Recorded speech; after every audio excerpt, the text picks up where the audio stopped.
bienvenue dans ce tout premier épisode de Vie, ma vie de maman. Alors, qui suis-je? Je suis Sabrina, maman d'une petite fille de 3 ans et d'un petit garçon de 5 ans. Et oui, ce n'est pas tous les jours tout facile à la maison.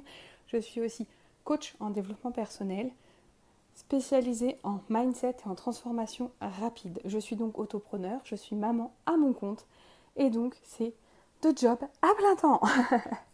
Je vous en dirai plus sur moi personnellement pour ceux qui ne me suivent pas sur les réseaux. Vous pouvez bien évidemment suivre mon compte Un Instant Sacré sur les différents réseaux sociaux, notamment sur Insta.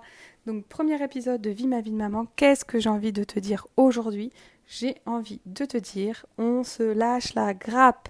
Et c'est donc un Vie de maman spécial fuck qui commence. Et oui, on commence fort. On commence par le sujet qui est celui de la perfection.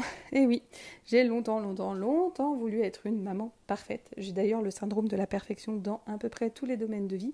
Et je le fais sauter petit à petit, je le dégomme de chaque domaine de ma vie. J'ai commencé par l'enlever au niveau de mon corps. Et non, un corps parfait n'existe pas. Puis au niveau de mes compétences, de la confiance en moi. Non, je ne suis pas parfaite. Non, heureusement. Et je l'enlève au niveau de maman.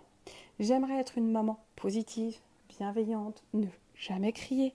J'aimerais être toujours à l'écoute active. J'aimerais partager énormément de choses avec eux, mais parfois, c'est pas toujours le cas et c'est pas toujours facile. Est-ce qu'aujourd'hui j'étais une maman comme je l'aimais, comme je l'aimerais? Non. Est-ce que c'est important? Non. Est-ce que c'est ok? Oui. Pourquoi?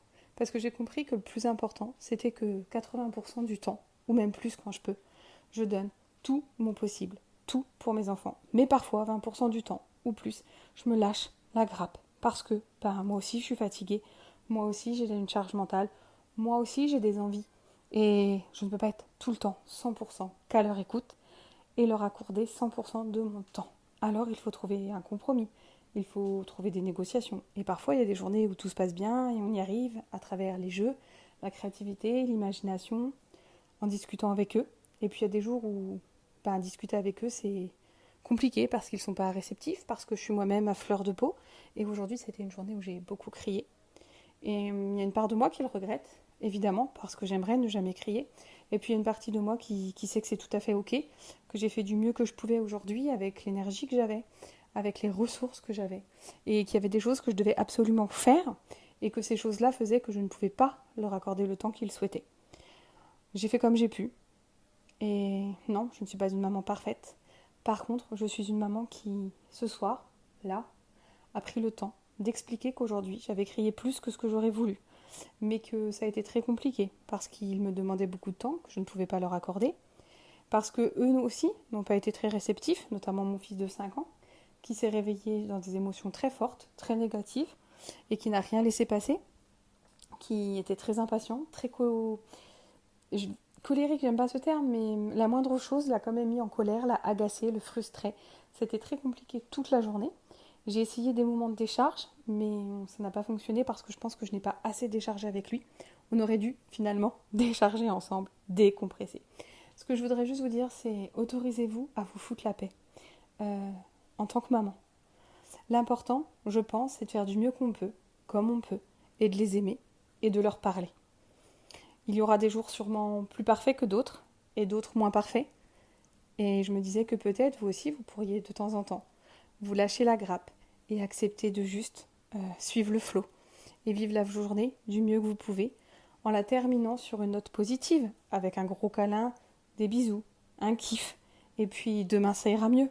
Parce que parfois le plus dur c'est ça, c'est que le lendemain on ne se lève surtout pas avec l'énervement, la culpabilité, la frustration, enfin bref, avec toutes les émotions passées.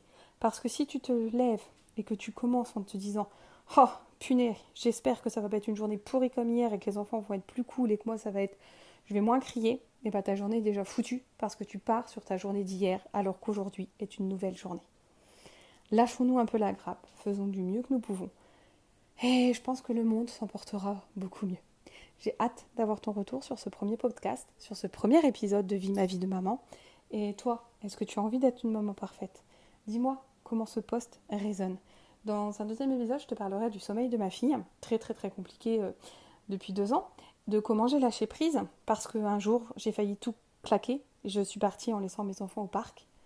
Pas seule, il y avait mon conjoint, mais je les ai laissés au parc. J'ai tout claqué, j'ai pris la voiture et j'ai failli partir. Et pour que ça n'arrive plus jamais, j'ai mis des choses en place. Et si ça te dit, je t'en parle dans l'épisode numéro 2. Allez, on se fout la paix, on est des mamans géniales.